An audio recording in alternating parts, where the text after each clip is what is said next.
A young billionaire discovers a boat adrift on the shore of a lake and is left speechless upon finding a little girl protecting a baby inside. What happens next completely changes his life. The reflection in the conference room mirror showed exactly what everyone expected to see. Ethan Morrison, immaculate in his custom-made Italian suit, dark hair meticulously groomed, and that look which had earned him the nickname by which he was known in New York's most exclusive circles, the Ice Lawyer. The temperature in the room had dropped several degrees since he began his presentation. It wasn't just the air conditioning, it was the effect his presence had. At 35, Ethan had turned his coldness into a trademark, a tool as sharp as any legal argument in his arsenal. "Gentlemen," his voice cut through the silence like a steel blade, "you have exactly two options." His long, well-groomed fingers slid over the Italian leather folder in front of him, a deliberately slow movement that made the 5 executives shift uncomfortably in their chairs. "You can accept the terms I just proposed, ensuring a discreet and mutually beneficial settlement, or—" Ethan paused deliberately, his blue-gray eyes scanning each face before him. "You can face a lawsuit that will drag your company's names through the mud for the next 3 years." The oldest of the executives, Richard Blackwood, a gray-haired man who had probably never been contradicted in his life, let out a nervous laugh. His fingers tapped restlessly on the polished mahogany table. "You can't be serious, Morrison. This is—" "48 hours," Ethan interrupted, closing his folder with a soft but decisive click. "That's how long you have to communicate your decision. This is absurd." Blackwood stood up, his face turning a deep shade of red. "You have no idea what you're proposing. Our company, your company," Ethan cut him off again, his voice even icier, "is about to face one of the biggest environmental scandals of the decade unless you accept my proposal." He rose with a smooth movement, his considerable height adding weight to his already intimidating presence. "And before you continue, Mr. Blackwood, I suggest you carefully consider your next words. After all, it would be a shame if the press discovered your extracurricular activities in the Cayman Islands." The ensuing silence was deafening. Blackwood visibly paled, collapsing back into his chair as though his legs had given out. The other executives avoided looking at each other, each lost in his own mental calculations about the implications of that veiled threat. While gathering his documents, Ethan allowed himself a moment of inward satisfaction. This was what set him apart from other corporate attorneys in New York. Not only did he know the rules of the game, he knew exactly which ones he could bend and which ones he had to break to get what he wanted. His reputation had been built not just on courtroom victories, but on a meticulously woven network of information and influence. Sarah, his legal assistant of 8 years, waited outside the room. As soon as Ethan emerged, she fell into step beside him with the familiarity of years of practice. The click of her heels on the marble floor matched his footsteps perfectly. "They'll accept," she remarked, not as a question but as a statement. "Before the next 24 hours, Ethan replied, adjusting the platinum watch on his wrist. It was one of the few personal luxuries he allowed himself to display. A limited edition Patek Philippe he'd bought after winning his first billion-dollar case. "Schedule a conference with the team for tomorrow at 7 a.m. I want all the documents ready when they call." "Already done," Sarah answered, her fingers gliding quickly across her tablet. "I also took the liberty of rescheduling your dinner with Senator Williams for next week. He seemed displeased." An almost imperceptible smile curved Ethan's lips. "The senator always seems displeased. It's his natural state of being."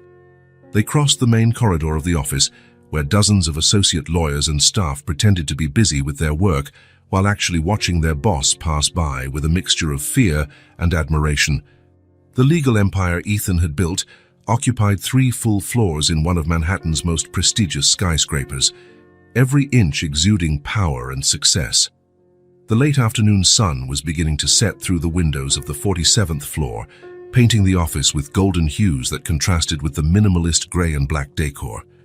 Ethan paused for a moment, taking in the panoramic view of New York, his kingdom of glass and steel. Far below, the city pulsed with its characteristic energy, millions of lives interwoven in a frantic dance of ambition and survival. That was when the memory struck without warning, as it always did. The smell of damp earth filled his nostrils. He was 8, and the rain fell mercilessly outside. The house was silent, too silent. "Mom," he called, his small voice echoing through the empty rooms. He climbed the stairs, checked her bedroom, the bathroom, then went back downstairs. The silence was his only answer. In the kitchen, he found the note on the table. His hands trembled as he picked it up. There were few words, hastily written. "I'm sorry, sweetheart. One day you'll understand." The paper was stained. Tears, he realized later.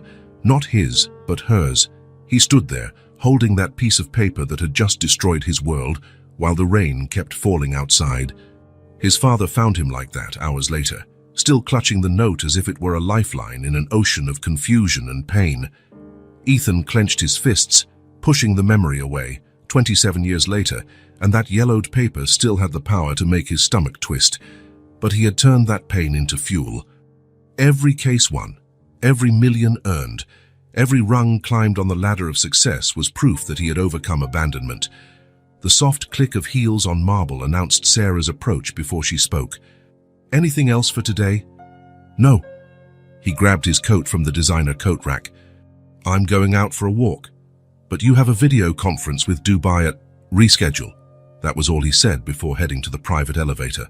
The ride down to the garage was made in absolute silence, the elevator descending smoothly through the 47 floors. In the impeccably maintained but climate-controlled underground garage, an impressive collection of luxury cars awaited.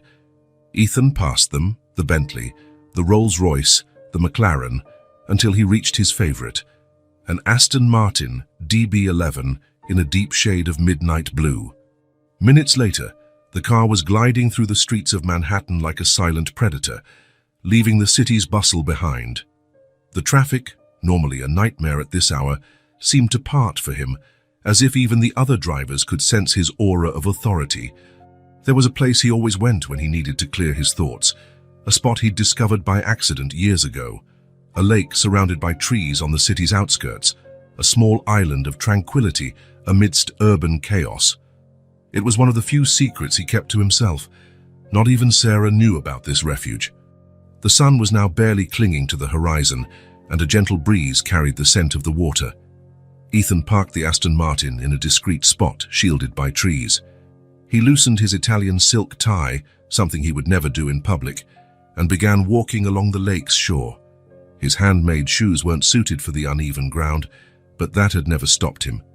Here, away from prying eyes and expectations, he could just be Ethan. Not the ruthless billionaire, not the feared attorney, just Ethan. The boy who one day woke up to find he wasn't enough to make his own mother stay. The irony did not escape him. He had built an entire life proving his worth, amassing more money than he could spend in 3 lifetimes, earning a respect bordering on fear. And for what? For whom? Business magazines called him New York's most eligible bachelor. But the women who approached him were more interested in his empire than in him. His steps led him farther than usual that afternoon. The twilight painted the sky purple and orange, reflected on the lake's calm waters. It was the kind of beauty that should bring peace, but to Ethan, it only highlighted the emptiness. His triple penthouse, his car collection, his professional conquests, all felt hollow under that dying light. He stopped for a moment, picking up a smooth stone and skimming it across the water's surface. It skipped 5 times before sinking, a skill perfected during lonely afternoons in his childhood, when he would hide at a lake near his father's house to escape neighbors' whispers and pitying looks. "You did it, kid," he murmured to himself, the words tinged with a bitterness that would surprise his courtroom adversaries. "You showed them all."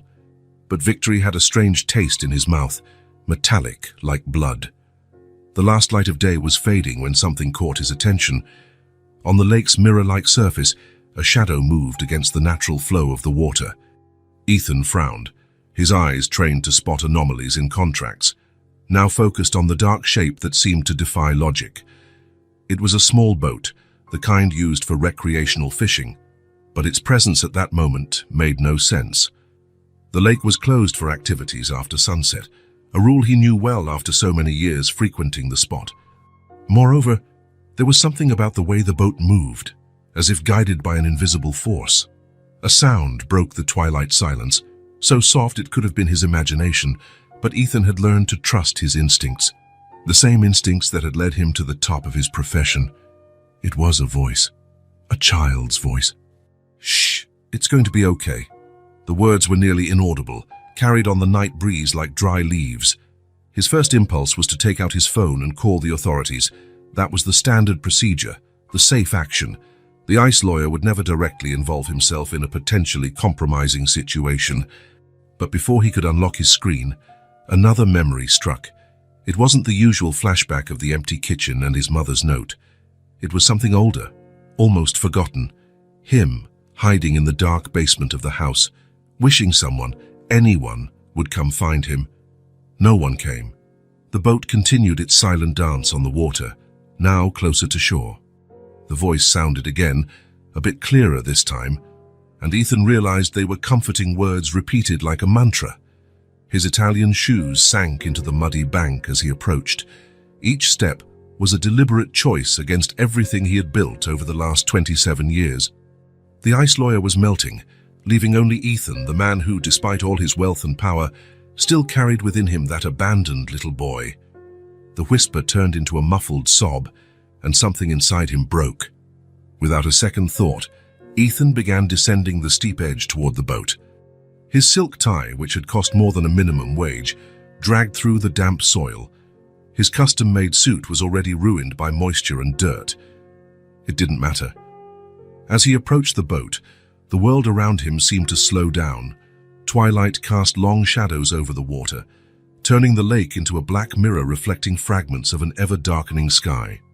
Somewhere in the distance, a bird gave one last song before nightfall. Ethan Morrison, the man who had built an empire on foundations of ice and indifference, stopped a few steps from the water. In that moment, suspended between his past and something he couldn't yet comprehend, he made his choice. He took a step forward. The cold water seeped into his Italian shoes as Ethan reached the boat. The sound of his movement must have alerted the occupants, because the whisper stopped abruptly, replaced by frightened, rapid breathing. "Hello?" Ethan called, trying to soften his usually authoritative voice. "Is anyone there?" A sudden movement inside the boat made the small vessel rock. For a moment, only the sound of water lapping against the wooden sides filled the air. Then, slowly, a small head emerged from the shadows. It was a girl. She couldn't have been more than 5 years old. Her light brown hair was tangled, and her big green eyes stared back at him with a mix of fear and determination that made something inside him twist. "Please," she whispered, her voice trembling, "don't tell him you found us." Ethan froze. In 15 years of practice, he'd faced the toughest Wall Street executives, relentless judges, and brutal adversaries, but nothing had prepared him for the despair in that little voice. "Who?" he asked gently, keeping his distance so as not to scare her more.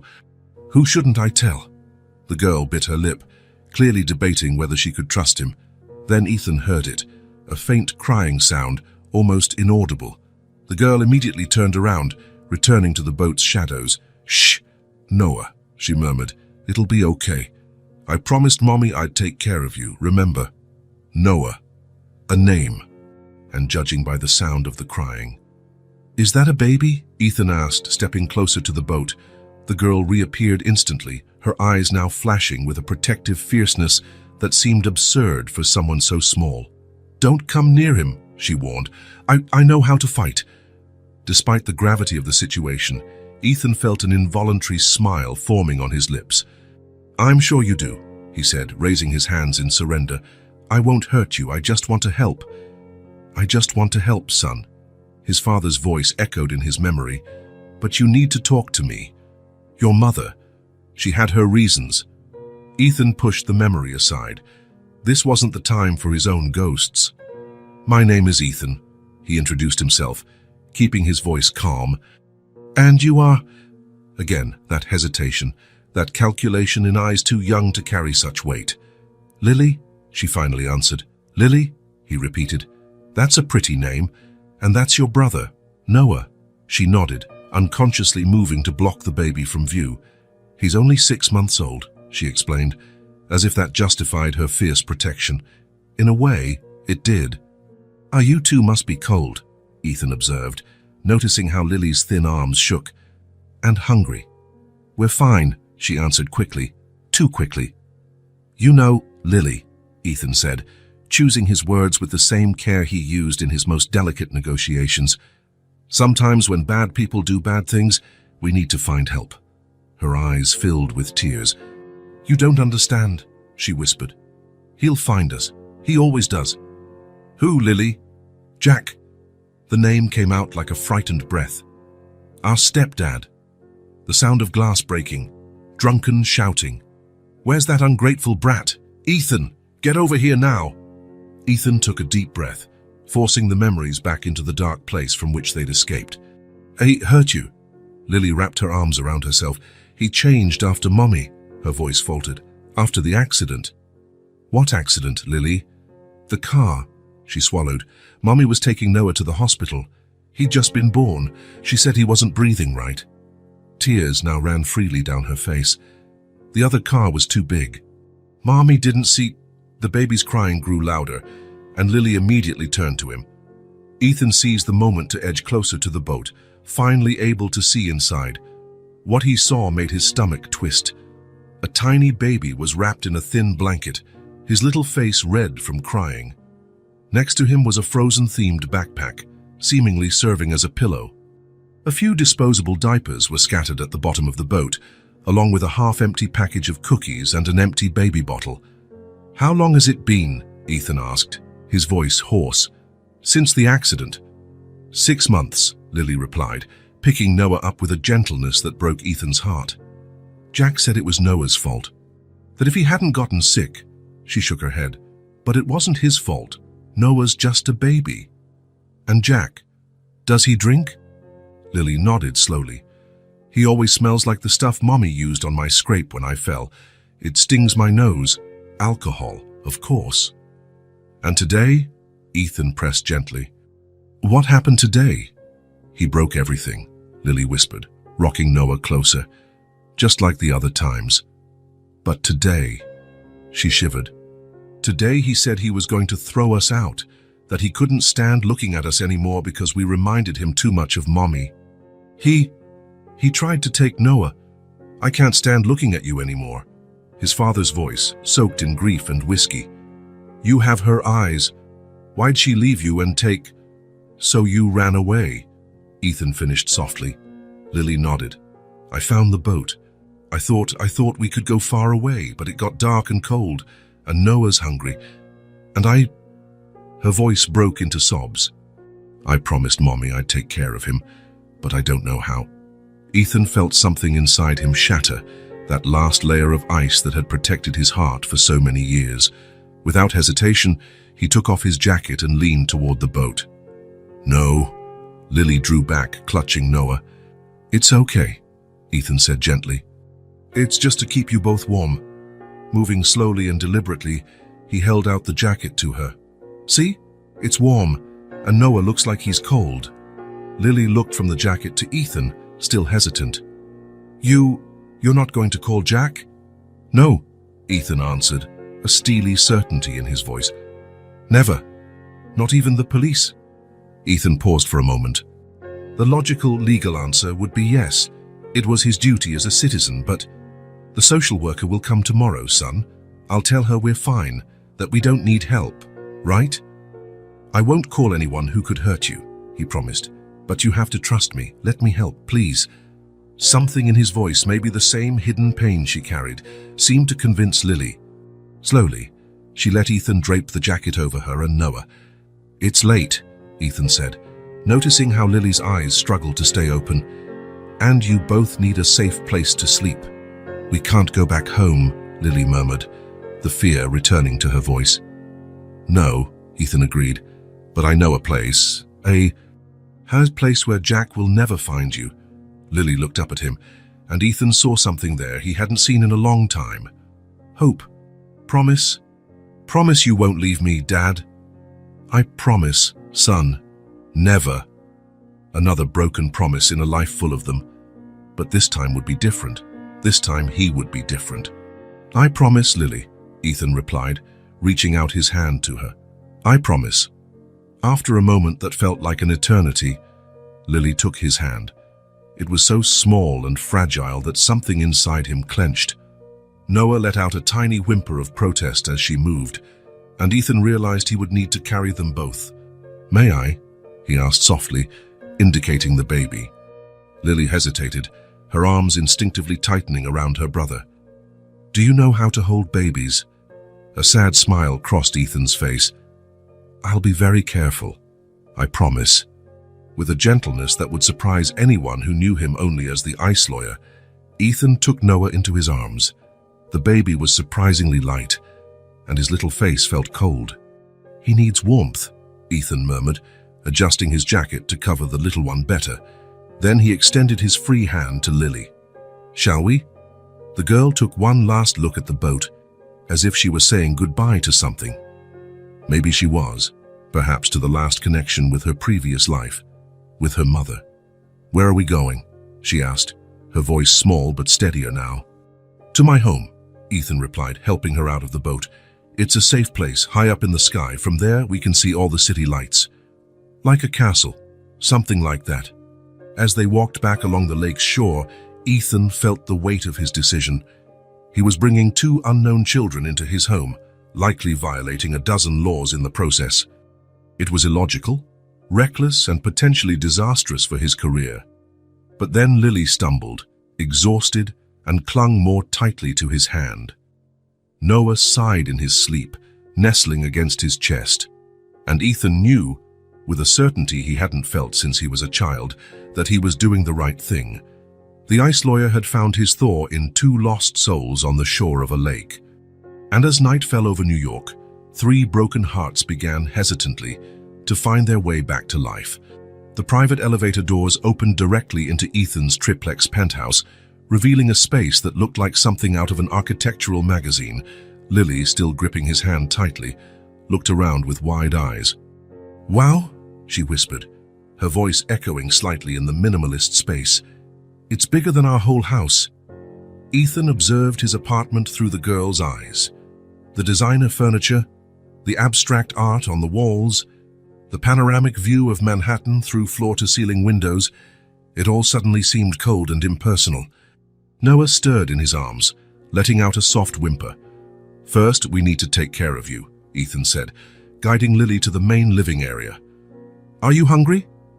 Lily hesitated, but her stomach answered with an audible growl. A blush crept across her cheeks. I'll take that as a yes, Ethan smiled, and for the first time in a long while, he felt it was genuine. Why don't you sit on the couch while I get something for you to eat? But Noah, Lily began, her eyes fixed on her brother. You can keep him, Ethan assured her, gently transferring the sleeping baby back into her arms. The couch is really soft. You'll both be comfortable. While Lily settled with Noah, Ethan headed to the kitchen, an immaculate space of stainless steel and marble that he rarely used, preferring to order from the finest restaurants in the city.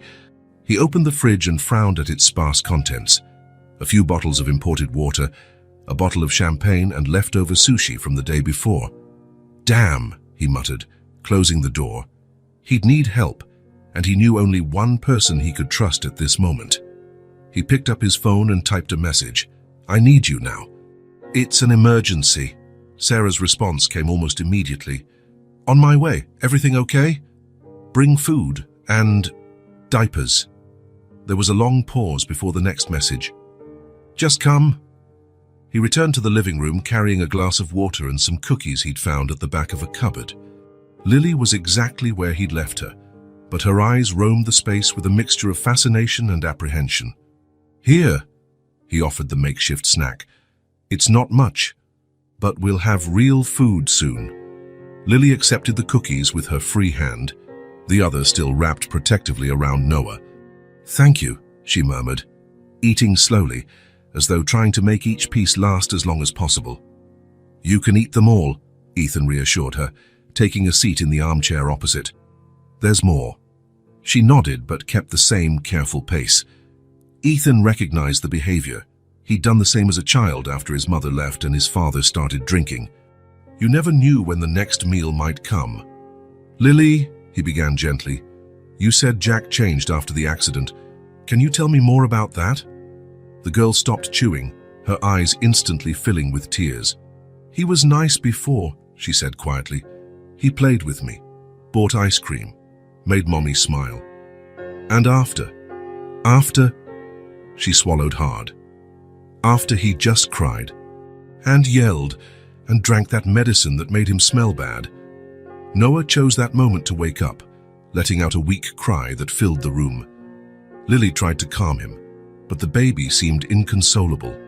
"He's probably hungry," she said, distressed. I couldn't get enough milk when I ran away." Ethan's heart clenched. How many times had she had to be the adult, taking care of her brother while her world fell apart? The sound of the elevator signaled Sarah's arrival. Lily shrank back into the sofa, clutching Noah. "She's a friend," Ethan quickly reassured her. "Someone I trust. She brought food and things for Noah." The doors opened and Sarah entered carrying several bags. She stopped abruptly at the scene before her.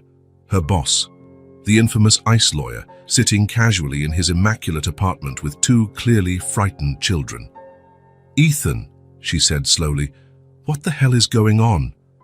"Sarah," he responded with a calm he didn't feel. "Meet Lily and Noah." Sarah blinked a few times, taking it in. Then her professional gaze softened as it fell on the children. "Hi, Lily," she said gently. "I brought some things for you." She began taking items from the bags, warm food from a nearby restaurant, baby formula, diapers, towels, children's clothes. "I didn't know your sizes," she explained, "so I got a few options." Lily watched everything with a mixture of longing and distrust. Sarah noticed and gave her a reassuring smile. "How about we give Noah a nice warm bath first? I bet he'll feel better afterward." "Do you know how to take care of babies?" Lily asked, still hesitant. "I have 3 nephews," Sarah replied. "The youngest is about Noah's age." Slowly, Lily nodded. Sarah approached carefully, as if dealing with a frightened wild animal. "Let's let the men prepare something for you to eat while we take care of this little guy." Ethan watched, impressed, as Sarah gently guided Lily and Noah toward the main bathroom. She had always been efficient, but seeing her handle the children so naturally was a revelation. While he heated the food in the kitchen, he could hear water running in the distance and, eventually, soft laughter. Something in his chest warmed at the sound. How long had it been since laughter echoed in his apartment? Sarah reappeared a few minutes later, as he arranged plates on the dining table he'd never used. "Lily is bathing Noah," she reported. "The tub is big enough for both. I left clean clothes for them." Then she folded her arms and faced her boss. "Now, will you tell me what's going on?" Ethan explained everything, the lake, the boat, Lily's story. Sarah listened in silence, her professional facade occasionally betraying flashes of horror and compassion. "My God, Ethan," she whispered when he finished. "This is complicated." "I know. Technically, this is kidnapping." "I know. If anyone finds out." "I know, Sarah," he interrupted, more harshly than intended. He took a deep breath, running a hand through his hair. "I know, but I couldn't just leave them." Sarah studied him for a long moment. In 8 years of working together, she had never seen him like this, vulnerable, uncertain. "What do you need me to do?" she asked finally. "Investigate Jack. The accident. I want everything. Criminal history, debts, anything that can help us protect the kids legally. And in the meantime..." Ethan looked toward the hallway where he could hear Lily softly humming to Noah. "They stay here." Sarah nodded, already tapping on her tablet. "I'll start now. But Ethan, you know you can't just disappear with them, right? Eventually, we'll have to involve the authorities." "I know," he answered quietly. "But not tonight. Tonight they need a safe place." Lily returned then, wearing an oversized t-shirt that reached her knees. Noah, clean and fed with the formula Sarah had brought, slept peacefully in her arms, wrapped in a soft towel. "Come," Ethan said, indicating the table. "Dinner's ready." Lily approached hesitantly, her eyes widening at the amount of food. All this?" he confirmed. And after, you can sleep in a real bed. Can Noah stay with me? Of course, Ethan assured her. There's a room big enough for both of you. As Lily ate, slowly at first, then with more vigor once she realized no one would take the food away, Ethan and Sarah exchanged meaningful looks. There was a lot of work ahead, plenty of legal and ethical complications, but then Lily yawned, her eyes heavy with sleep, and all Ethan's worries seemed to diminish. One night at a time, that was all he could offer for now. Sarah left shortly after C, promising to return in the morning with more supplies. Ethan showed the children to the guest room closest to his, watching as Lily carefully placed Noah on the king-size bed. "Are you sure no one will find us here?" she asked, her voice small in the darkness. "I'm sure," Ethan replied firmly. "So you're safe now." He was about to leave when her voice stopped him. "Ethan." "Yes. Why are you helping us?" The question caught him off guard. Why indeed? He had everything to lose and nothing to gain by helping two unknown children. It was illogical, reckless, potentially disastrous for his carefully built career. But then he remembered, the fear in her eyes on the boat, so like the fear he'd seen in his own reflection as a child, the way she protected her brother, just as he used to protect his younger sister before. "Because," he answered softly, "sometimes we need the help we never got." Lily seemed to ponder this for a moment. "You were alone too?" she asked, her voice barely a whisper. "Yes," Ethan admitted, for the first time in years allowing the old pain to show. "Yes, I was." "I'm sorry," she said, and there was a comprehension in her voice that no child should have. "Me too," he replied. "Now sleep. Tomorrow is a new day."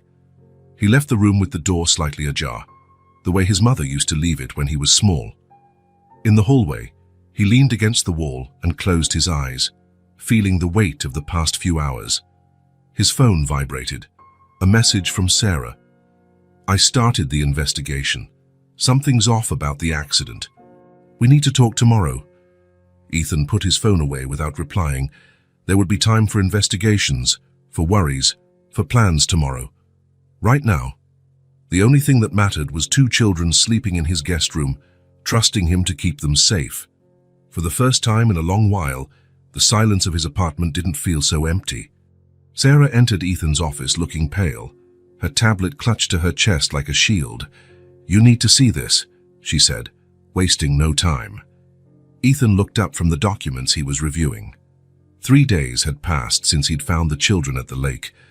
3 days spent adapting his meticulously organized life to the chaos of caring for a 5-year-old girl and a baby. "What did you find?" Sarah slid the tablet across his desk. On the screen was a newly filed police report. Missing minors, Lily and Noah Thompson, ages 5 and 6 months. "Jack filed it this morning," Sarah explained. "He's playing the part of the concerned father quite well." Ethan felt his stomach churn. In the photo attached to the report, Jack Thompson looked every bit the model of a devoted stepfather. Neatly trimmed hair, dress shirt, anguished expression. Nothing to suggest the monster Lily had described. "But that's not all," Sarah continued, swiping to the next screen. "I dug deeper. Jack has an interesting record." Ethan began reading and felt his blood turn cold. Complaints of domestic violence from 2 previous marriages, assault charges that mysteriously disappeared, substantial gambling debts. "How did he hide all this?" Ethan murmured. "Money, connections," Sarah replied. "But here's the most disturbing part." The next page showed a medical report from Jack's ex-wife. The photos made Ethan clench his fists. "Did she survive?" "Yes. She moved out of state, changed her identity. But here's the pattern. He always targets vulnerable women with kids. He shows up like a savior, the perfect man. Then the nightmare begins," Ethan finished. The sound of childish laughter drifted through the closed door. Lily was in the conference room turned makeshift play area, under the watchful eye of the building's security.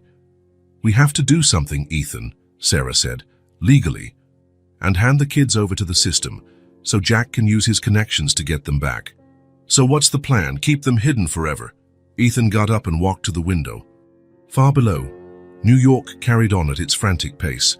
oblivious to the drama unfolding on the 47th floor. You didn't see her eyes, Sarah. When she talks about him, it's like looking into a mirror from the past. Ethan! No! He turned sharply. I'm not abandoning them like... He stopped, taking a deep breath. Like I was abandoned. Sarah studied him in silence. In 8 years, she had never seen him so shaken. There are other ways, she said softly.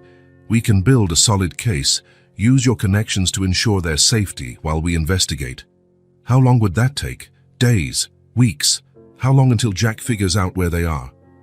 As if in answer, his phone vibrated. An unknown number.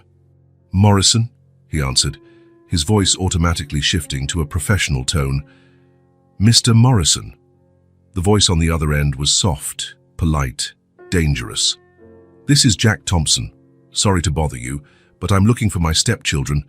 I thought that maybe, given your reputation in family cases, but you could help me. Ethan felt a chill run down his spine. How? I'm sorry, Mr. Thompson, but I'm not familiar with your case. A quiet laugh. No, interesting, because I'm almost certain I saw your Aston Martin near Lake Monroe on the night they disappeared. Ethan's blood ran cold. Sarah, noticing his tension, was already typing furiously on her tablet. Look, Jack continued, his voice now bearing a thinly veiled threat. I don't want trouble. I just want my kids back. I'm sure we can work this out. Discreetly. I'm not sure what you mean, Mr. Thompson. If you'll excuse me... You know, Jack interrupted, it's funny how accidents happen, isn't it? Like Claire's, their mother. One moment you're driving, the next. A significant pause. Well, you understand. The call ended. Ethan stood still, the phone still pressed to his ear. Ethan, Sarah asked, worried. He knows, Ethan said, his voice rough. Somehow, he knows.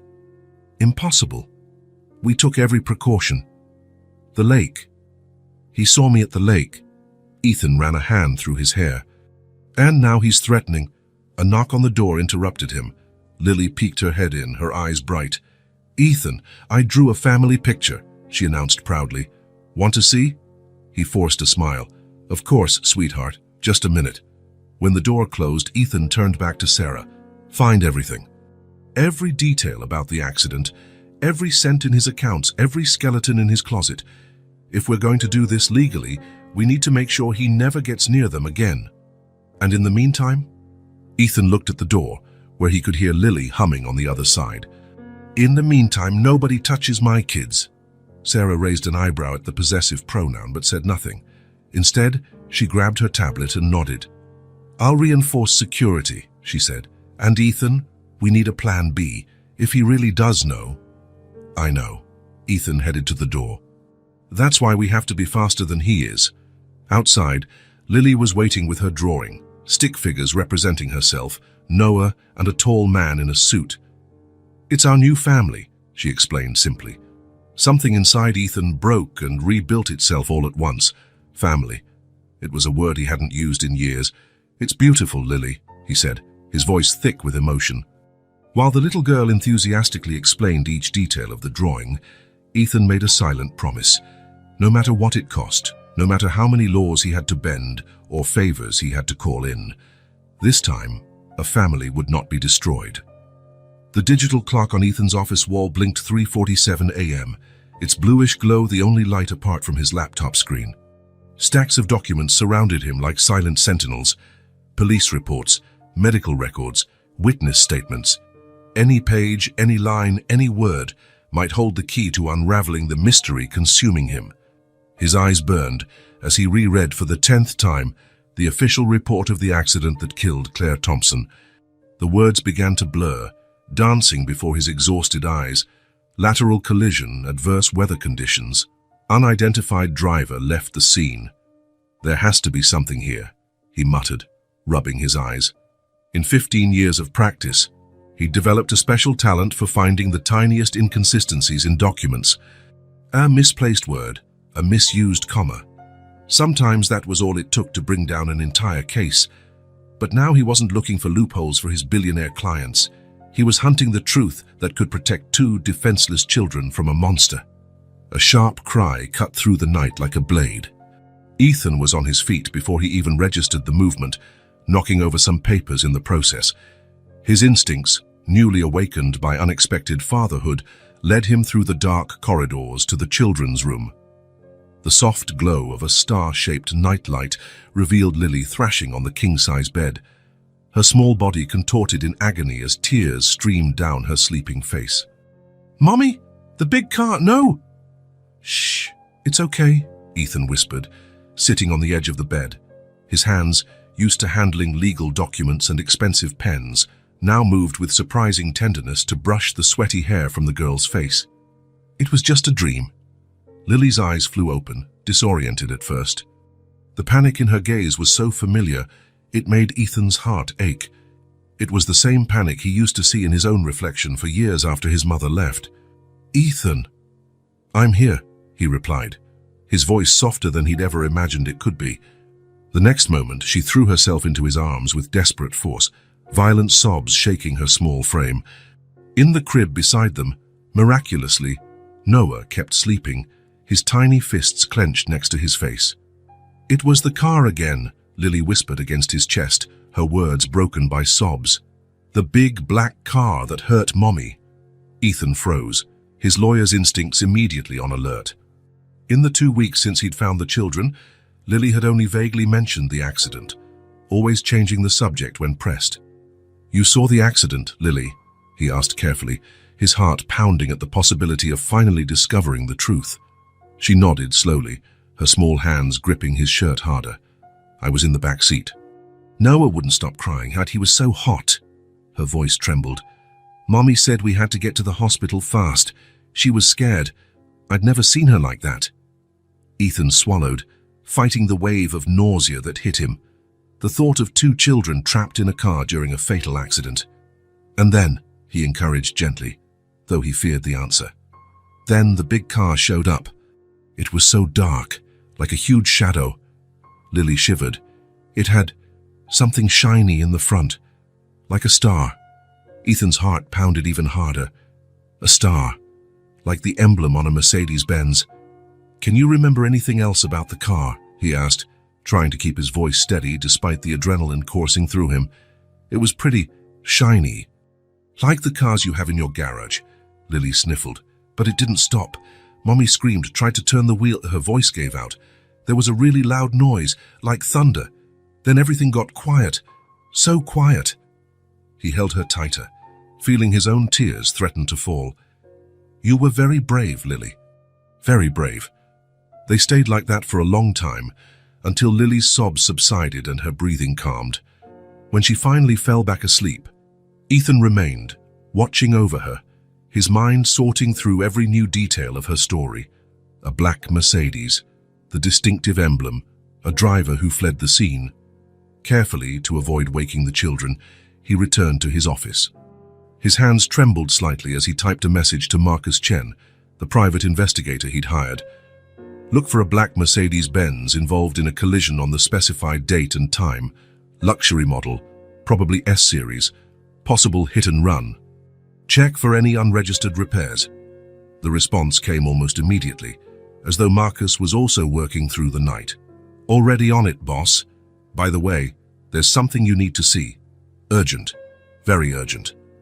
20 minutes later, the private elevator announced Marcus's arrival. The former NYPD detective entered the apartment like a shadow, his steps silent, betraying his years of field experience. He carried a thick folder under his arm and wore an expression Ethan had never seen on his normally impassive face. "You're not going to like this," he said without preamble, placing the folder on Ethan's mahogany desk. "In fact, you're going to hate it." With a deliberately slow movement, as if delaying the inevitable, Ethan opened the file. The first page contained a black and white photo that made his world stop spinning. It was a Mercedes-Benz S-Class in black, from the previous year's model.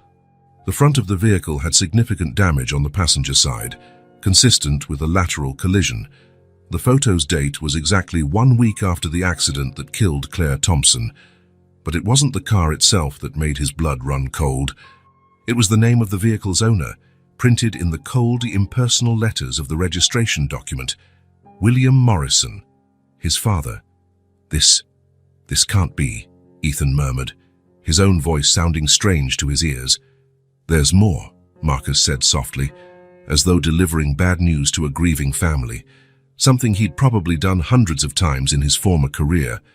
The car was taken to a private repair shop the day after the accident, paid in cash off the record, but he slid another photo across the desk. My contact at the shop has a good memory and an even better security camera. The image showed William Morrison in all his arrogant glory, handing a visibly thick envelope to a man in overalls. His father looked younger in the photo, but his expression was exactly as Ethan remembered, that mix of arrogance and scorn that had been his trademark before the drink took over completely. Damn, Ethan let slip, sinking into his Italian leather chair. The word seemed too small to capture the whirlwind of emotions swallowing him up. There's another detail, Marcus continued, his professional tone barely masking his discomfort. I checked phone records from that time. Your father made a call that night, right after the estimated time of the accident. To whom? Ethan asked, though part of him already knew the answer. Marcus slid another paper across the desk. The number was familiar. Ethan had seen it while investigating Lily's stepfather, Jack Thompson. The world spun around Ethan, the puzzle pieces clicking together in a pattern so horrific his mind refused to fully process it. His father, Jack, the accident. It was all connected in a sordid web of secrets and lies that reached far beyond what he'd initially imagined. How? He managed to ask, his voice nearly unrecognizable. I'm still piecing it together, Marcus explained, taking a seat. But from what I've found so far, your father and Thompson knew each other from the exclusive golf club where your father was a lifetime member. Thompson was deep in financial trouble at the time, mainly gambling debts to dangerous people. And your father, well, you know how he was with money. Yes, Ethan knew all too well.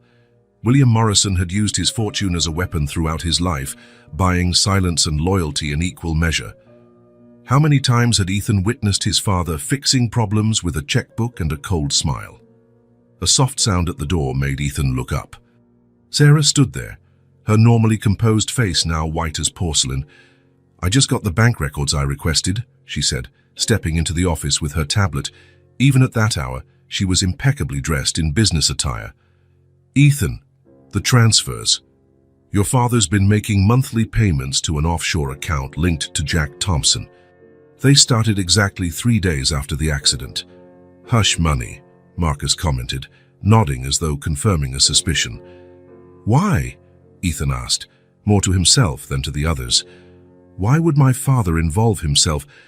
Why would he?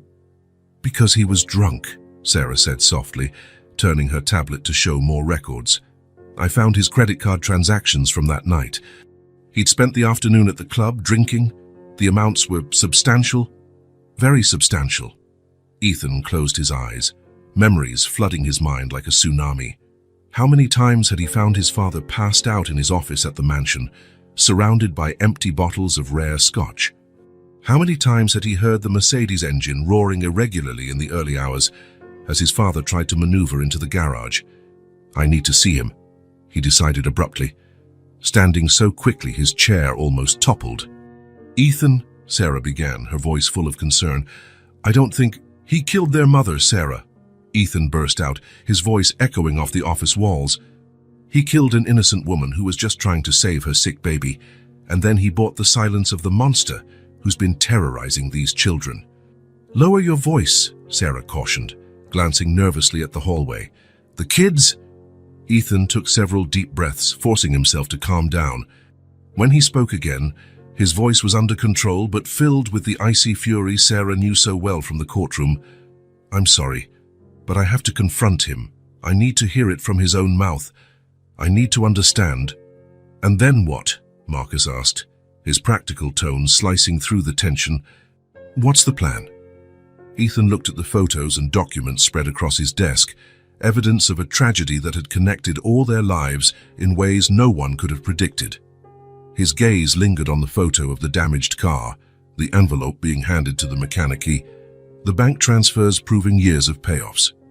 Then, he said slowly, each word weighted with determination, We'll use this to ensure Jack never goes near those kids again. And my father. My father will face the consequences of his actions. All of them. We'll have to involve the authorities eventually, Sarah reminded him. Always the voice of reason. There's no avoiding it with evidence this serious. I know. But first, Ethan picked up the photo of the damaged car, noting the exact details matching Lily's description. First, I'm having a very serious conversation with William Morrison. Want me to go with you? Marcus offered, clearly ready to act as security if needed. Ethan shook his head. No, this is something I need to do alone. He glanced at the clock, 5:12 a.m. The sun would rise soon, bringing a new day and changes that would forever alter the course of many lives. Sarah, can you stay with the kids? I don't want them waking up alone. Of course, she nodded, worry evident in her features. But Ethan, be careful. Your father has always been a manipulative bastard. Ethan finished with a bitter smile. Yes, I know.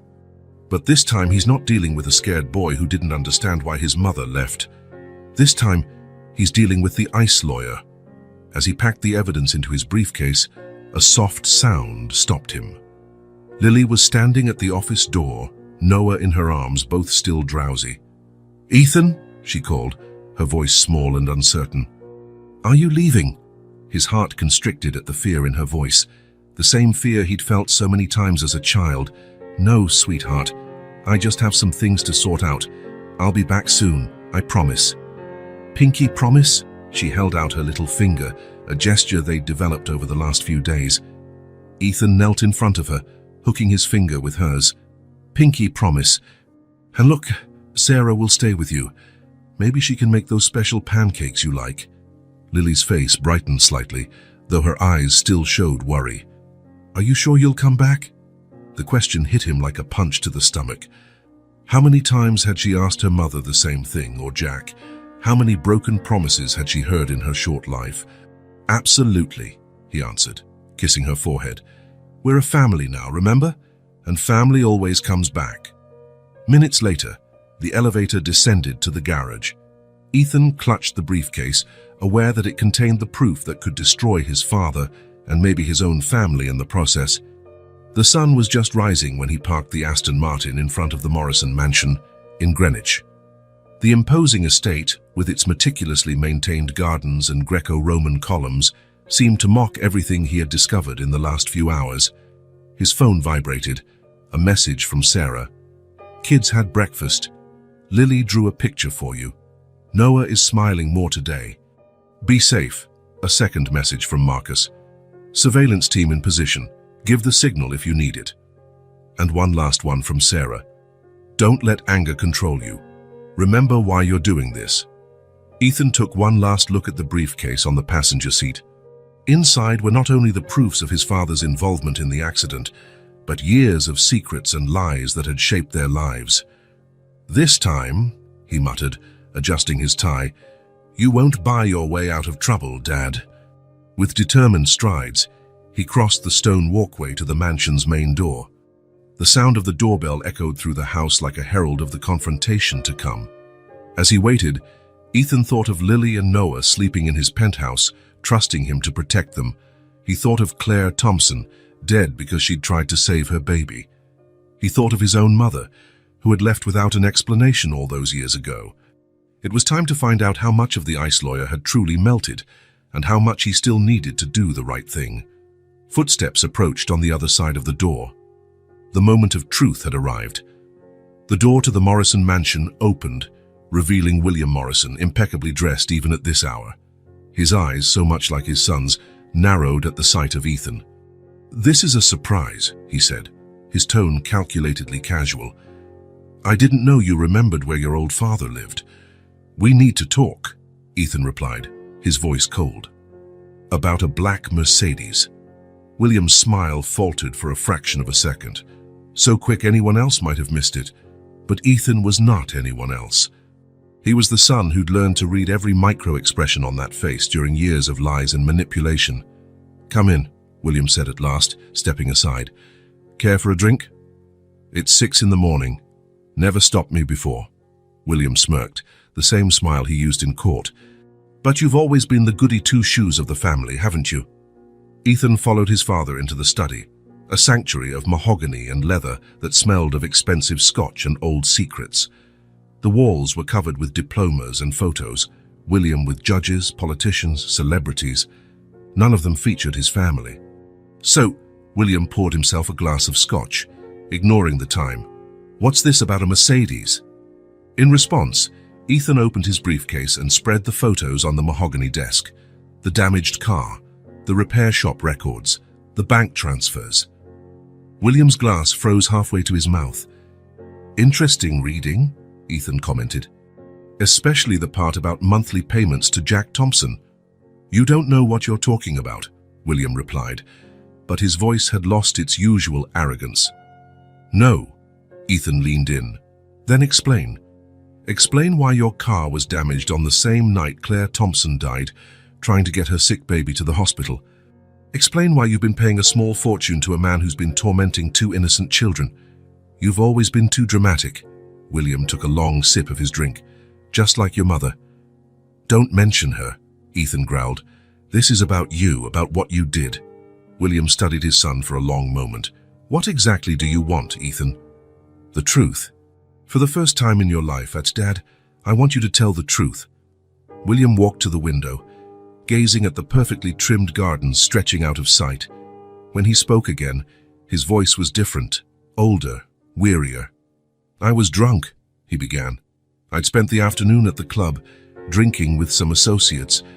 Thompson was there. He was always there, trying to make connections, secure loans to cover his gambling debts." He paused, taking another swig. "The night was dark. It was raining. I should have called a driver, but..." He shrugged. "Pride, maybe. Or stubbornness. You know the Morrisons." "Keep going," Ethan demanded, his voice taut. "I saw her car too late. I was driving too fast, had drunk too much." William closed his eyes. "I heard the impact. I saw her car spin." "And you fled," Ethan finished, bile rising in his throat. "I panicked. Thompson saw me. He was on his way home, saw everything. He followed me here." William laughed without humor. "He offered a deal. He'd keep quiet about my involvement in exchange for financial assistance." "While he abused the children," Ethan stood up, anger trembling in his voice, "while he turned their lives into hell, you kept paying to protect your reputation." "I didn't know about the kids," William protested weakly. "Lies!" Ethan slammed the desk so hard the glasses rattled. "You knew. You always knew. But you didn't care, just like you didn't care when Mom left. Just like you didn't care when..." He stopped abruptly, decades of unspoken hurt weighing the air between them. "What are you going to do?" William asked finally. "What should have been done from the start," Ethan replied. "I'm going to the police." "Don't be ridiculous," William scoffed. "You know what that would do to the family name, to your own reputation?" "What reputation, Dad? The one of being as cold and calculating as you." Ethan shook his head. "Maybe it's time to melt some of that ice." "Think carefully, son," William approached, his voice taking on that persuasive tone that had convinced so many juries. "We can handle this another way. I can increase the payments to Thompson, send him away. We can get legal custody of the children without involving the police." For a moment, a brief, terrible moment, Ethan considered the offer. It would be easier, cleaner, more Morrison. Then he remembered Lily, trembling in his arms after yet another nightmare about the accident. Noah, starting to smile for the first time since Ethan found them. Lily's words that morning. "Are you sure you'll come back?" "No," he said firmly. "No more covering up your mistakes, Dad. No more lies." "You're throwing away everything we built," William warned. "Years of hard work, connections, influence." "No," Ethan cut him off. "I'm building something new. Something better." As he left the mansion, the sun was already high in the sky. His phone vibrated, another message from Sarah. "Lily asked if you'll be back for lunch. She made a drawing of her family. You're in it." Family. The word echoed in his mind as he drove back to the city, not the family his father had built with money and lies, but something real, something true. In his office, hours later, Ethan looked out at the city through his windows as he spoke on the phone. "Dr. Elena Martinez, this is Ethan Morrison. I need your counsel on a family law case." "Yes, it's urgent, and strictly confidential."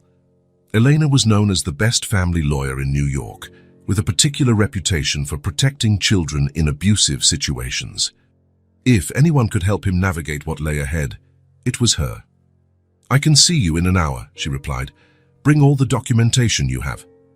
After hanging up, Ethan methodically organized his evidence: the accident records, proof of his father's involvement, documents on Jack's violent history, the suspicious bank transfers. Sarah entered the office with more folders. "I found Noah's medical records from the night of the accident," she said, "and 3 more domestic violence complaints against Jack that were mysteriously dismissed." "Good," Ethan nodded. "I want everything documented, every detail. We can't leave them any room to escape this time." "How did it go with your father?" "As expected," Ethan replied curtly. "He confessed, but still thinks he can buy his way out." "And the kids?" Ethan looked toward the corridor, where he could hear Lily's laughter from the makeshift playroom. "I need to tell them," he said quietly. "I need to prepare them for what's coming." "Want me there?" "Please." They found Lily sitting on the rug, showing Noah a picture book. The scene was so domestic, so normal, that for a moment Ethan hesitated. How could he disturb this newly found peace? "Lily," he said gently, "can we talk for a bit?" The girl looked up, smiling when she saw him, a smile that still surprised him, open and trusting, so different from the fear he'd seen in her eyes on that first night by the lake. "Look what I drew," she exclaimed, running to grab a piece of paper from the table. "It's us. You, me, Noah, and Sarah, and there's even your fancy car." Ethan sat on the couch, pulling her onto his lap as he studied the drawing. The stick figures smiled back at him, all holding hands. "It's beautiful, sweetheart," he said, his throat tight. "But we need to talk about something important." Lily immediately tensed in his arms. "Is it about Jack?" "Partly," Ethan answered honestly. "It's about doing the right thing, about telling the truth to people who can help us." "The police," she whispered, her eyes wide with fear. "Yes, but not yet. First, Sat, we'll talk to a friend of mine, a very special lawyer who helps kids like you and Noah." He hugged her tighter. "She'll help us make sure you're safe, so no one can ever hurt you again."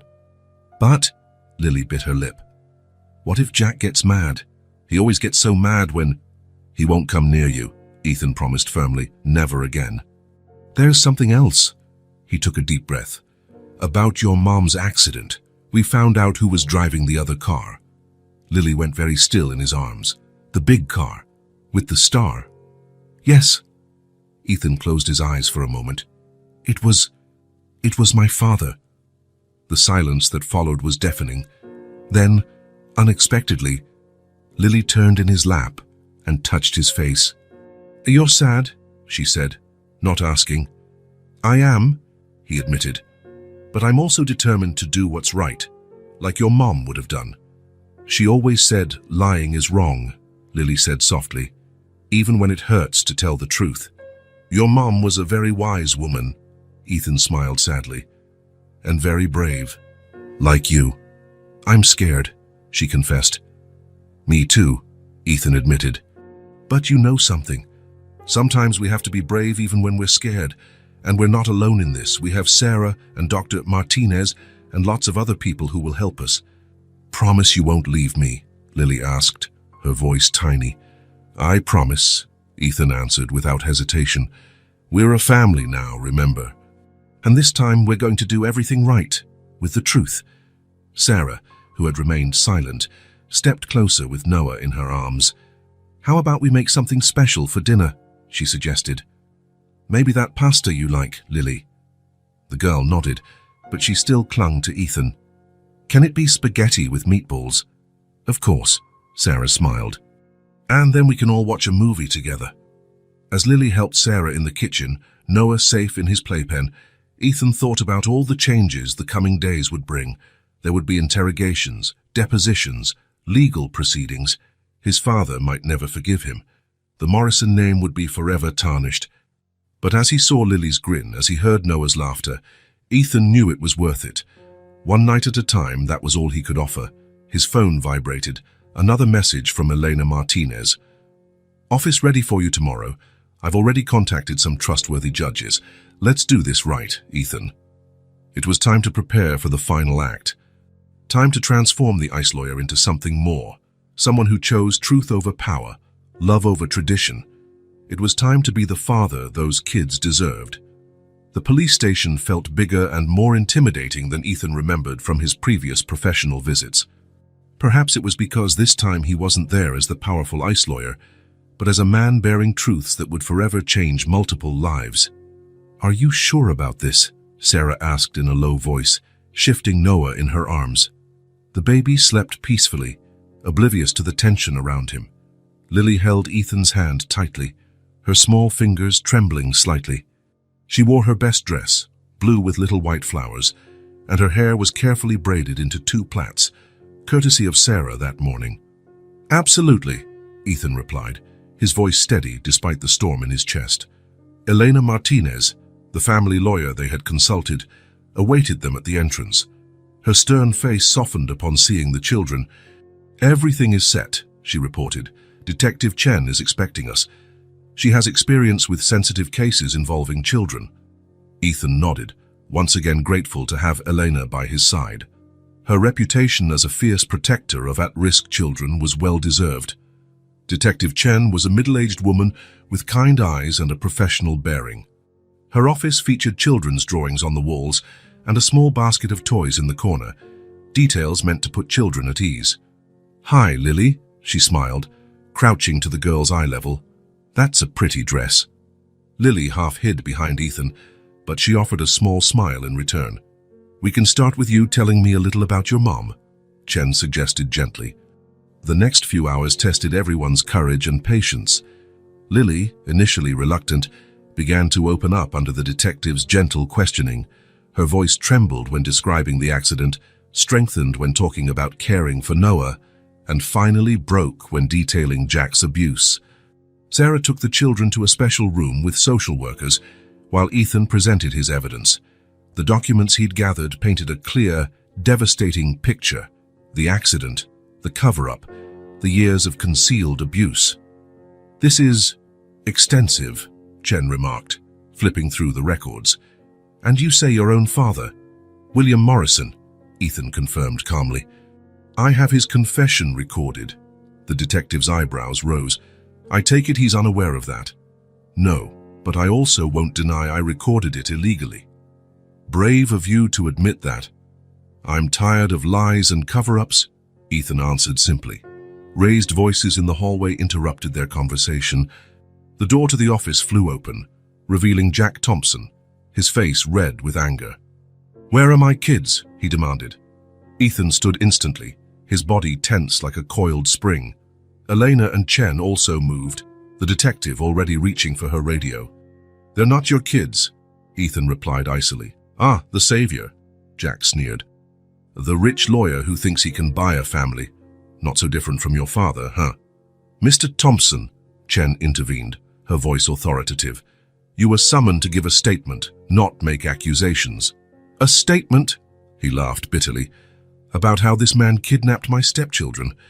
About how he's trying to destroy my family.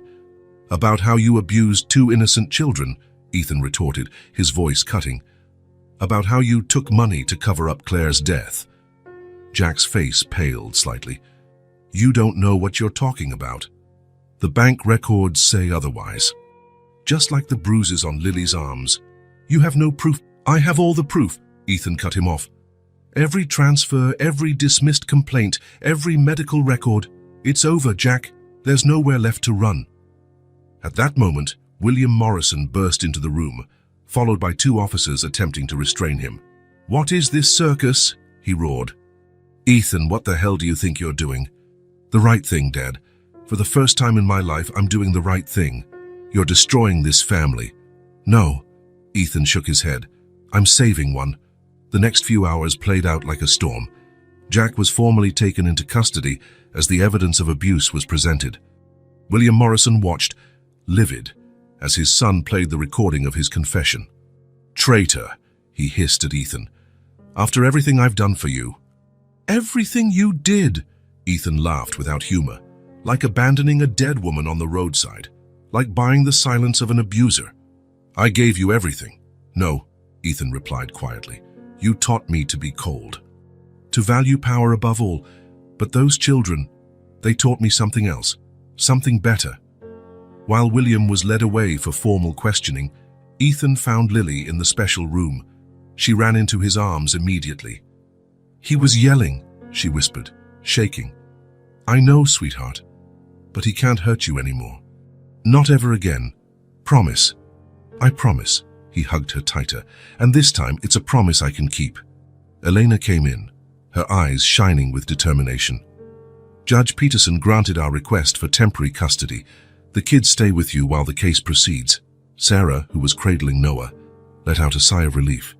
"Now what?" Lily asked, her voice small but curious. "Now," Ethan smiled gently, "we go home. Our home." As they left the station, the sun was setting over New York.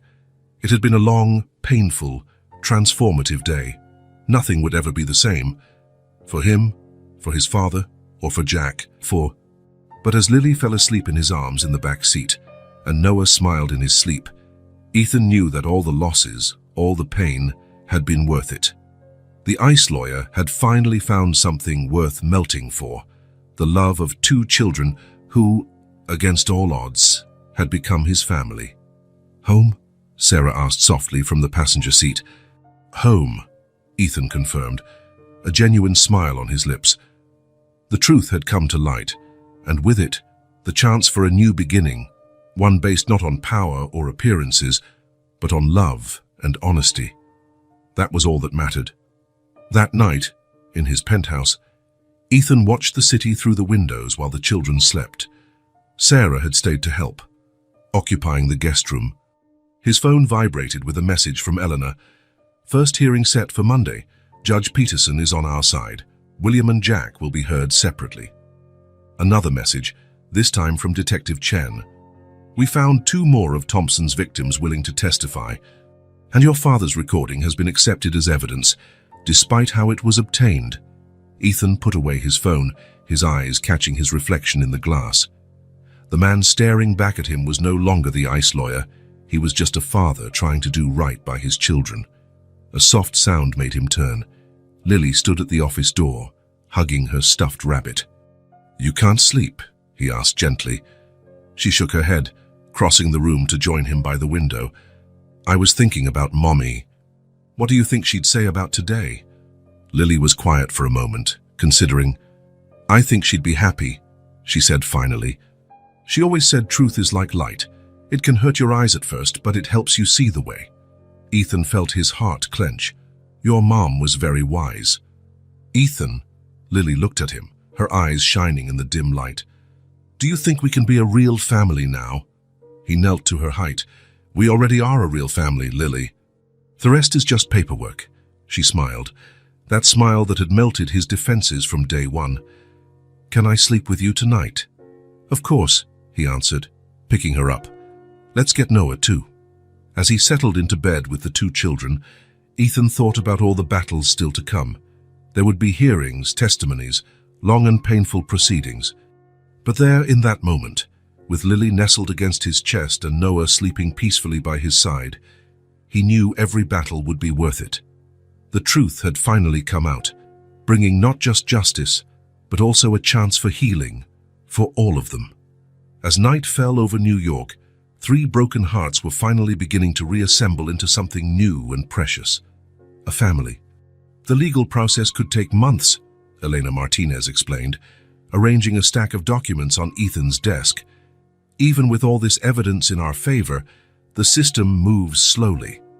Ethan watched the city through his office windows, thinking how New York felt different now. It was no longer just a battleground for his legal victories.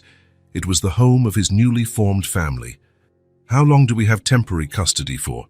he asked, turning to Elena. 3 months initially, with the possibility of extension." She paused. Judge Peterson was impressed by the preliminary reports. The children seemed to be adjusting well. It was true. In the week since the initial hearing, Lily had begun to smile more. Her nightmares had decreased. Noah, now almost a year old, was reaching his developmental milestones with enthusiasm. "What about my father?" "William has requested visitation rights," Elena replied, checking her notes. "Supervised, of course. The decision will be part of the next hearing." Ethan sighed, running a hand through his hair. His relationship with William was complicated.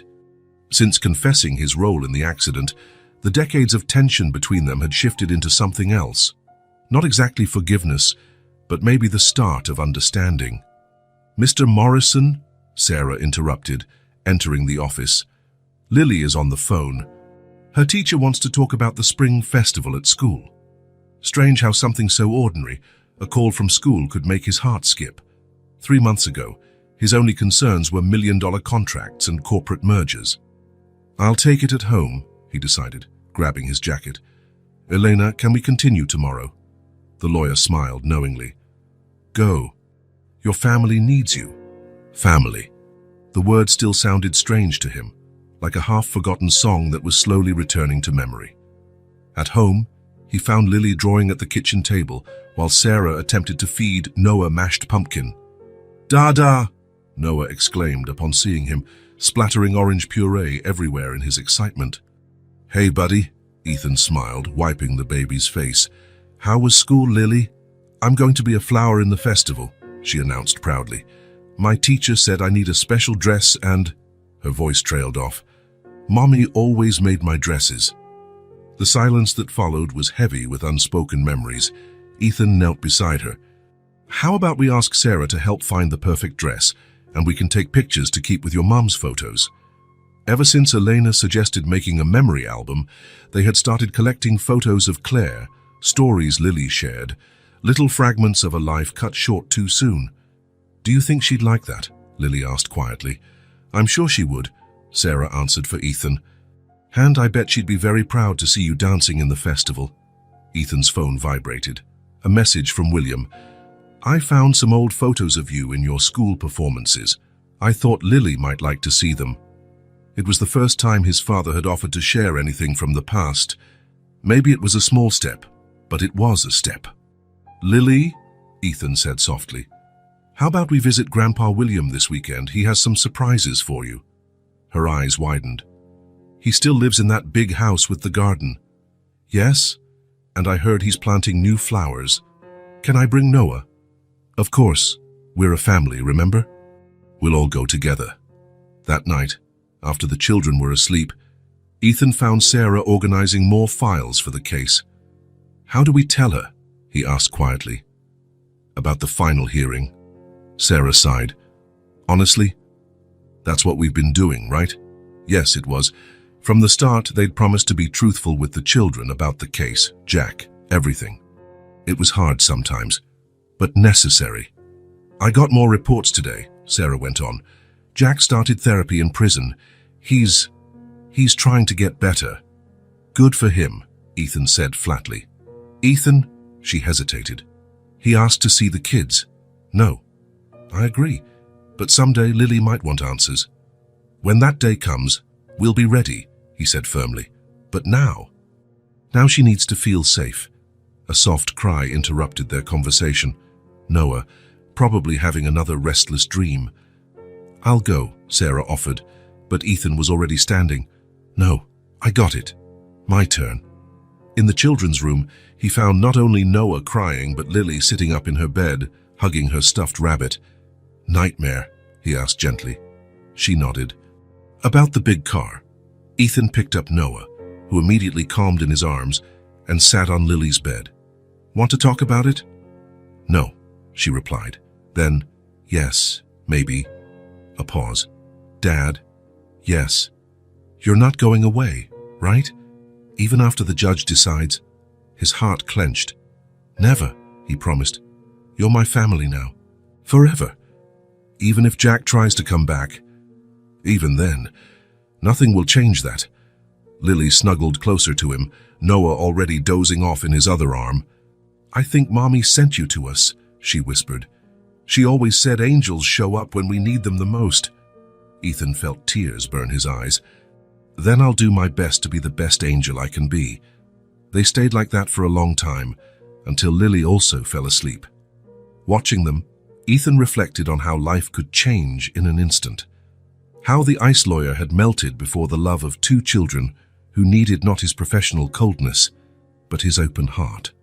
His phone vibrated softly. Another message from William. Had the pool cleaned for the weekend. I remember how much you loved swimming at her age. Ethan smiled, replying with a single word, thanks. Perhaps that was the real rebuilding, not just for the children, not just for him, but for all of them. A broken family piecing itself back together, slowly, with the care and patience only love could provide. It was a slow, sometimes painful process, but necessary. As Sarah always said, some things need to break completely before they can be rebuilt stronger. And there, in that room lit only by a star-shaped lamp, Ethan knew they were on the right path. The path home. Later that night, after tucking the children into their own beds, Ethan found a new drawing by Lily on his desk. It depicted a courtroom scene, colorful figures representing all of them, including Judge Peterson and even William in the background. At the top, in her careful handwriting, it read, "My new family." His phone vibrated with a final message from Elena. Final hearing set for next month. All reports are positive. Rest, Dad. You're doing an amazing job. Dad. The word no longer frightened him. As he stored Lily's drawing in a special folder, Ethan thought of all the transformations of the past months, the ice lawyer melting, the father he was learning to be, the bridges that were starting to mend. Some things must break to be rebuilt stronger. Some families must be lost in order to be truly found.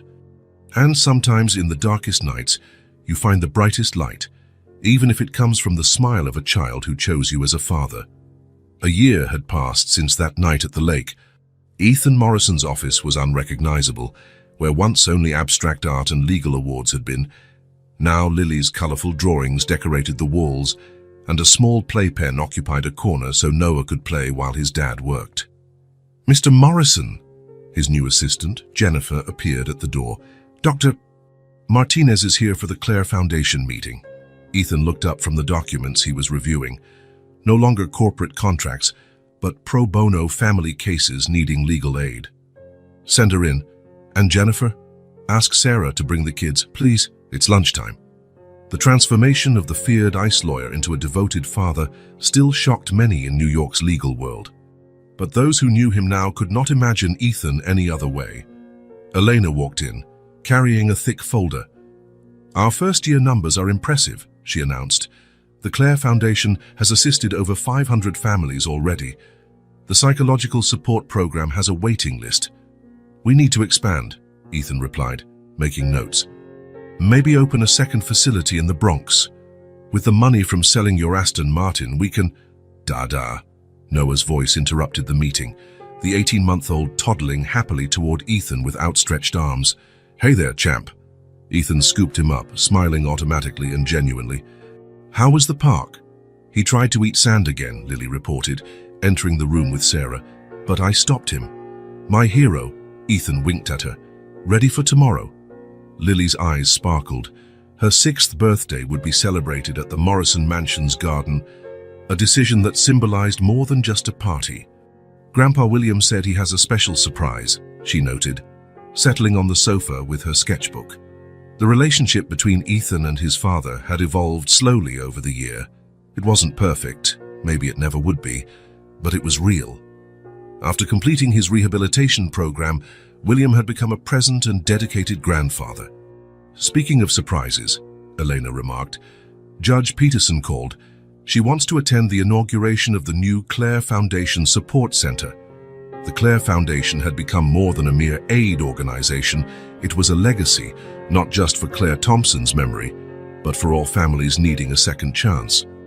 "I never thought that night at the lake would change everything," Sarah said softly, watching Noah play with Ethan's tie. "Neither did I," he replied, recalling the man he used to be, cold, calculating, alone. "But now I can't imagine life any other way." A small commotion at reception drew his attention. William Morrison stepped into the office, carrying a large envelope. "Sorry to interrupt," he said, still a bit uneasy in this familiar environment, "but I thought Lily might like to see this." It was an old photo album. The yellowed pages revealed a smiling young woman with a small boy by her side. "Is that you, Dad?" Lily asked, fascinated. "And my mother," Ethan confirmed softly. "Your grandmother. She was pretty," Lily observed, touching a photo where the woman smiled straight at the camera. "Like Mommy." "Yes, she was," William agreed, his voice laden with emotion. "And she would have loved to meet you and Noah." Funny how life had its own ways of healing. A year ago, Ethan could barely look at his father without anger. Now, watching William show Lily old pictures while Noah tried to climb his grandfather's legs, he felt something else. Not exactly forgiveness, but understanding. The final custody documents arrived, Elena mentioned discreetly. "Want to sign now?" Ethan glanced at his children because that's what they were now, both officially and in his heart. Lily, engrossed in the old photos, her eyes filled with a curiosity so reminiscent of Claire. Noah, secure and happy, so different from the frightened baby in the boat. "Right now," he replied, picking up a pen. His signature, once so sharp and formal, flowed smoothly on the paper. It was no longer the ICE lawyer's signature, but that of a father. "Done," Eleanor smiled. "Officially and irrevocably, you're the father of Lily and Noah Thompson Morrison." The hyphen had been Lily's idea. "So we can have a little piece of Mommy and a little piece of you," she'd explained. "Dad," Lily called, raising her eyes from the album. "Can I take some of these pictures to school? The teacher asked us to talk about our families. Of course, Princess. How about we pick them out together?" As he helped Lily select the photos, with William occasionally chiming in stories for each one, Ethan thought about how life could change in an instant, how a chance encounter by a lake could set off a series of events transforming not just one life, but many. "Look at this one," William pointed to a particular photo. "It was your first day of school. Your mother had just finished knitting that scarf." "The blue scarf," Ethan exclaimed, suddenly remembering. "It might still be at the mansion somewhere." "In the attic trunk," William confirmed, "along with other memories that," he paused, "that maybe it's time to share." Sarah, observing with a smile, glanced at her watch. "Lunchtime, everyone. How about that Italian place Noah loves?" "Is Grandpa William coming too?" Lily asked hopefully. The two Morrison men exchanged glances. "I'd be honored," William replied gently, as they prepared to leave, now a process involving diapers, toys, and an impressive amount of wet wipes. Ethan noticed a new drawing in Lily's notebook. It was a family tree base, but not the traditional kind. At the top was Claire, her smile forever preserved in Lily's childlike drawing. Below, connected by colorful lines, were all of them: Ethan, Lily, Noah, Sarah, William. Even a small photo of Ethan's mother that Lily had pasted on. "It's for a school project," Lily explained when she saw his interest. "The teacher said families come in all shapes." "It's perfect," Ethan answered, his voice thick. And it was. It wasn't a conventional family. It was broken and mended, made of losses and new beginnings, of choices and second chances. But it was theirs. It was real. It was love. As they walked together to the restaurant, Ethan thought about the man he had been a year ago, the ICE lawyer who measured success in legal victories and bank accounts. That man no longer existed. In his place stood a father who measured success in his children's smiles, in daily small triumphs, in moments of connection and healing. And tomorrow, when Lily blew out the candles on her birthday cake in the Morrison Mansion garden, it would be more than just a celebration of turning 6. It would be a celebration of a new dawn, of a family that chose to rebuild itself, of a love that melted the ice and brought springtime. The next morning, the Morrison Mansion's garden was transformed. Colorful balloons danced in the gentle breeze, tables adorned with fresh flowers dotted the lawn, and the sound of children's laughter echoed all around. "We did it, Dad!" Lily exclaimed, running up to Ethan in her new blue dress. "Look at all the stars." Indeed, William had hired a team to create a canopy of lights over the garden, hundreds of tiny stars that would shine when night fell. Just like our nightlight, she noted, her eyes gleaming. Exactly, Ethan agreed, remembering that first night after the lake. Sarah approached with Noah, who wore a small suit matching Ethan's. Judge Peterson just arrived, and Eleanor brought some families from the foundation. The garden filled with people, not just New York's high society, as would have been the case a year ago, but real people, families touched by the Clare Foundation, children freely playing with Lily and Noah. When it was time for the cake, everyone gathered around. William, standing beside Ethan, cleared his throat softly. "Before the candles," he said, his voice brimming with rare emotion, "I'd like to make an announcement." He turned to the crowd. "Starting today, the Morrison Mansion will be the new headquarters for the Clare Foundation, a place where broken families can begin to rebuild." The announcement was met with heartfelt applause. Ethan looked at his father, surprised. "It's time this place was used for something that really matters," William said quietly. "Something your mother would be proud of." Lily, standing in front of her cake, smiled, that smile that had melted Ethan's heart from day one.